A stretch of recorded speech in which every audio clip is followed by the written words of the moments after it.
박재인의 경제노트입니다. 한국은행이 18일 금리를 전격 인하했습니다. 그래서 오늘은 금리 인하가 부동산 시장에 어떤 영향을 주는지 알아보도록 하겠습니다. 고종환 한국자산관리원장 나와 계십니다. 안녕하세요. 네, 안녕하십니까. 고종환입니다. 금리가 오랜만에 내렸는데 3년 만에. 예, 그래서 과거에 이게 이제 금리 인하가 부동산 시장에 어떤 관계였고 어떤 영향을 줬는지 그걸 한번 짚어볼 수 있겠습니까? 그렇죠. 가장 궁금한 게 그 점이죠. 예. 과거의 경험을 보면 금리와 부동산은 좀 반대로 움직이는 역의 관계에 있다라고 볼 수가 있고요. 금리가 내렸을 때는 대체적으로 집값과 부동산이 오른 적이 많았습니다.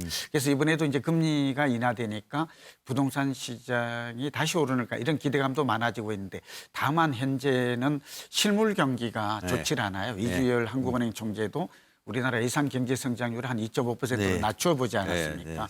초반으로 낮췄다. 그렇죠. 금리 인하 배경이 실물 경기가 좋지 않다는 점. 두 번째는 정부가 이제 분양가 상한제라든지 또 대출 규제 이런 것들을 더 강화할 움직임을 나타내고 있잖아요. 그런 측면에서 보면 경제 상태가 좋지를 않고 정부의 규제 정책이 더 강화되는 시점이어서 결론부터 말씀드리면 상승 요인으로 작용은 할 텐데 좀 제한적인 영향력이 좀 예상이 됩니다. 그래도 최근에 이제 강남이나 그 마용성 이런 쪽에 좀 부동산 가격이 좀 꿈틀거리고 좀 오르고 있지 않습니까? 네. 그래서 지금 그러지 않아도 이제 유동성이 굉장히 많이 풀려 있는데 결국 이제 금리 인하가 또 돈을 더 풀게 되는 그런 효과가 있는데 결국 그런 쪽에 강남이나 그래도 좀 유망한 지역 이런 쪽에는 그런 데는 좀 자극이 될 소지는 없나요? 소지가 있죠. 이주열 한국은행 총재도 오늘 발표를 할 때 보니까 이미 금리 인하의 기대감 때문에 집값이 오른 게 아닌가 이런 말씀을 해요. 그러니까 그걸 알고 있다는 얘기죠. 그래서 지금 주택 시장과 수익형 부동산에 미치는 영향은 좀 다소 좀 다를 수도 있을 것 같아요. 그러나 우선 질문이 지금 주택 시장이니까 어느 정도의 이미 자극 요인이 되었고 앞으로도 그럴 가능성은 좀 있습니다. 그러나 앞서 제가 좀 말씀드렸습니다만 금리가 인하되면 일단은 대출을 받아서 집을 사기가 이걸 우리 이제 주택 구입 부담 지수라고 말하는데 이게 좀 낮아지니까 과거에는 대출을 받아서 집을 사는 사람이 많아지고 두 번째는 이제 아무래도 은행에 예금하는 것보다는 좀 수익성이 높은 이윤이 높은 부동산, 수익형 부동산으로 움직일 여지가 많다라는 점은 우리가 좀 알 수가 있잖아요.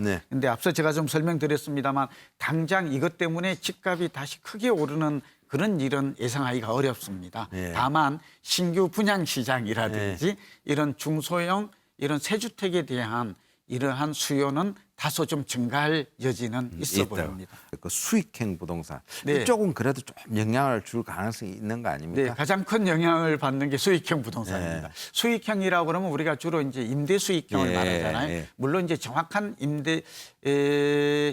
개념은 임대 수익만 보는 게 아니라 복합 수익이라고 해서 우리가 이제 경제 노트에서 많이 했지 않습니까? 그래서 사실은 땅값이 오르고 또 시세 차익이 같이 우리가 예상이 되는 부동산이 진짜 부동산이다라고 말씀드렸는데 우선 제가 볼 때는 가장 소액으로 투자할 수 있는 민감한 시장이 오피스텔이 될 것 같아요. 이게 이제 1, 2억 정도 적은 돈으로 투자가 가능하니까 예금 대신에 이런 시장, 그다음에 뭐 상가, 그리고 올해는 좀 토지 시장이 상기 신도시도 있고 보상금이 몰리니까 당장 수익은 아니지만 시세 차익을 노리는 자본 수익형의 자금들은 일부 토지 시장으로 모일 것 같고요.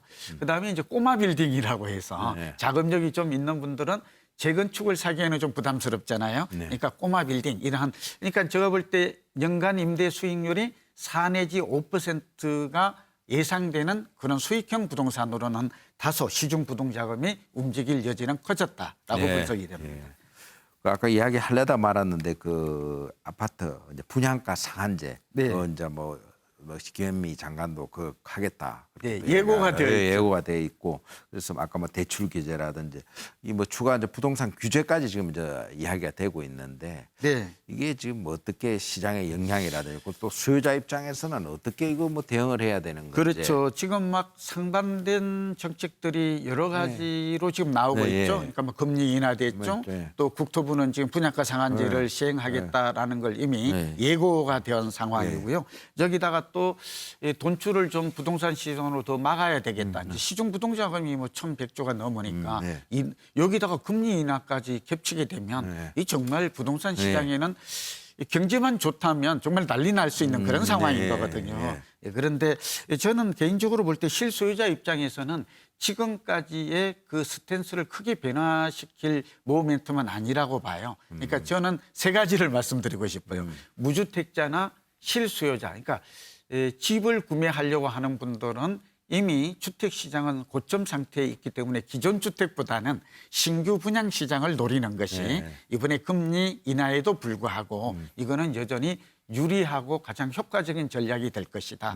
두 번째는 예금에만 의존했던 사람들은 이제 부동산에 아까 말씀드린 수익형 부동산 이것도 잘 골라야 돼요. 성장 지역에 공급이 많죠. 네. 좀 어려운 얘기기는 합니다만 네. 그러나 이런 쪽에 관심을 가지는 전략은 여전히 좋을 것 같아요. 그럼에도 불구하고 주택이 많거나 뭐 재건축이라든지 이렇게 그동안 많이 올랐거나 재개발. 앞으로 재개발이라든지 변동성이 큰 또 다주택자들은 이번에 금리가 인하가 됐음에도 불구하고 저는 여전히 슬림화 전략이라든지 가야 된다. 다운사이징 전략이 앞으로 상당 기간은 여전히 유효하다. 다만 추가 금리 인하가 예고되어 있다고 볼 수 있어요. 이번이 끝이 아닐 가능성이 있죠. 올해 내에 0.25% 정도는 더 추가 인하 여지가 있거든요. 미국이 금리를 내리게 되면 그러면 다음 금리 정도의 움직임을 살펴본 이후에 우리의 자산 관리 전략을 좀 새롭게 짜는 그러한 전략이 바람직하지 않을까 보입니다.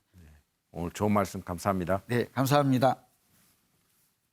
지금까지 고종환 원장과 함께 금리 인하가 부동산 시장에 미치는 영향에 대해서 알아봤습니다. 박재인의 경제노트였습니다.